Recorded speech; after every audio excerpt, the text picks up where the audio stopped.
नमस्कार, आप देख रहे हैं डॉक्टर साहिब आपके साथ मैं हूं मुस्कान दर्शकों। को आज के इस एपिसोड में हम बात करेंगे और ये जानेंगे, हम देखते हैं आज बहुत सारे ऐसे लोग हैं जिन्हें दूर की चीज़ें दिखती नहीं है या देखने में दिक्कत आने लगती है।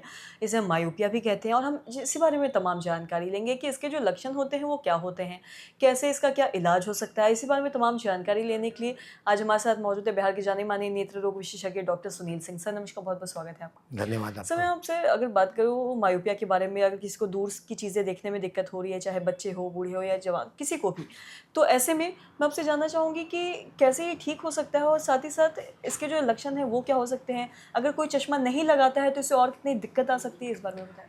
देखिए, मायोपिया आज के समय में काफ़ी कॉमन है। मायोपिया का अर्थ होता है कि वैसे दृष्टि क्षीणता जो माइनस ग्लास पहनने से ठीक हो। हुँ, तो वैसे में जब आँख जो होती है बनावट में, तो आँखें बड़ी होती हैं, तो बाहर का रेज़ रेटिना के बाहर फोकस कर लेता है। तो आप कनकेव लेंस लगाते हैं, तो आपको वो ठीक होता है। तो ये कनकेव लेंस जो हुआ, ये माइनस लेंस को कहते हैं। ये मायोपिया का इलाज हुआ। तो मायोपिया आज के समय में काफ़ी कॉमन है। मायोपिया यंगस्टर्स में यूजुअली होते हैं, बाकी लोगों में भी होते हैं। जब बच्चों में होगा तो बच्चों से आगे।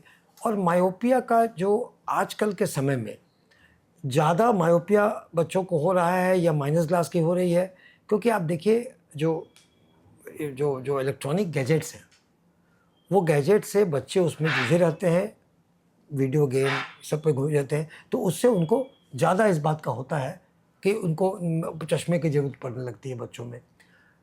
और मायोपिया फिजियोलॉजिकल होगा या पैथोलॉजिकल होगा। फिजियोलॉजिकल का मतलब हुआ कि 19 साल के उम्र तक माइनस पावर का बढ़ना। पैथोलॉजिकल हुआ कि उसके बाद भी वो बढ़ते रहता है और पढ़ने में चेंजेस होते हैं। तो फिजियोलॉजिकल मायोपिया जो हुआ, तो मायोपिया जो नॉर्मली माइनस ग्लास लेंस हुआ, तो वो तो माइनस ग्लास आप पहने। तो लेकिन इसके लिए क्या-क्या करना होता है, क्योंकि अगर आई का साइज़ बड़ा होता है, तो जो पर्दा बनता है, तो पर्दा पेरिफेरी में जाकर के वो ज़्यादा थिन हो जाता है। हुँ, तो पेरिफेरल रेटिनल डिजेनरेशंस जो होल में भी हो सकता है कि छेद भी हो जाए। तो वैसे में रेटिनल डिटैचमेंट का खतरा होता है।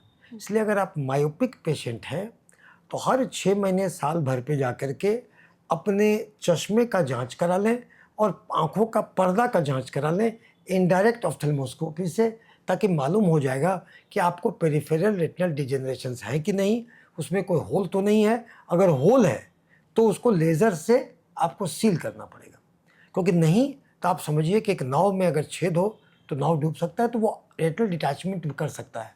इसलिए मायोपिया के पेशेंट्स को बहुत सावधानी देना होता है कि वो हर साल जाके रेटिना का टेस्ट कर लें, और हर साल के बीच में भी अगर कभी लगे कि फ्लोटर्स हो, काला-काला बूंदा हो, या फ्लैशेस ऑफ लाइट है, आँखें चमक जाती हैं, हुँ। या डिमिनिशन ऑफ विज़न हो, या रोशनी गिरती है, तो नेत्र चिकित्सक से मिलके पर्दे का जांच करा लें कि कहीं पर्दे में कोई डिजेनरेशन, होल या आरडी तो नहीं है, अटैचमेंट। तो ये चीज़ें सावधानी रखनी पड़ती है। दूसरा क्या होता है कि जैसे मान लीजिए minus glass myopia, high myopia होता है, हुँ, तो हाई पावर होगा माइनस लेंस का, तो कन्वेक्स लेंस मैग्नीफाइज और कनकेव लेंस मिनीफाइज।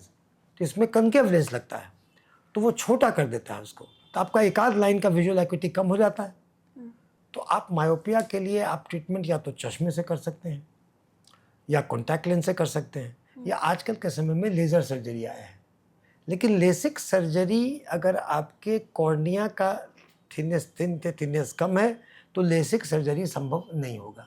तो वैसे में आप आईसीएल लगाते हैं जी, और सर लेंस से। सर्जरी की आप बात कर रहे हैं, अगर सर्जरी से कोई बचना चाहता है और शुरू में ये नहीं चाहता कि ऐसा कुछ हो या फिर दिखने में अगर दिक्कत भी आ रही है, तो उन्हें चश्मा क्या हमेशा पहनते रहना चाहिए या फिर कई बार लोग होता है चश्मा कभी पहनते हैं, कभी हटा देते हैं बढ़ते समय, तो ये क्या दिक्कत दे सकता है?